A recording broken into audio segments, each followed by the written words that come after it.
Welcome to the Banker Lamp. Please enjoy the video. You need to act now.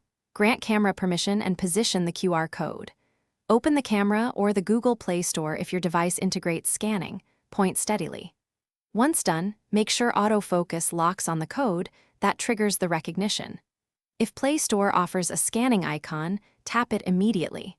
You do this because the Play Store reads the URL intent directly, avoiding manual typing and wrong app installs. Keep movement slow so detection completes, and the next step appears. Once the camera detects the code, you will see a preview or Play Store link. Tap that preview. The Play Store opens the exact app page so you save time and reduce errors. Make sure to verify the developer name and install count. That prevents fake clones. If permissions look excessive, pause and investigate. You do this because a direct link ensures correct package installation and verification protects your device. After checking, tap Install or Open as appropriate. You finish by tapping Install and watching the download complete, then open the app and test basic features to confirm it's the correct app.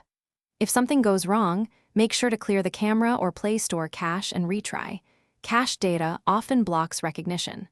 Alternatively, use a dedicated QR scanner that sends the Play Store URL intent. This fixes most failures quickly. Remember to check permissions one more time. You want functionality without unnecessary access. Thanks for watching. If this was helpful, leave a like and consider subscribing. See you next time.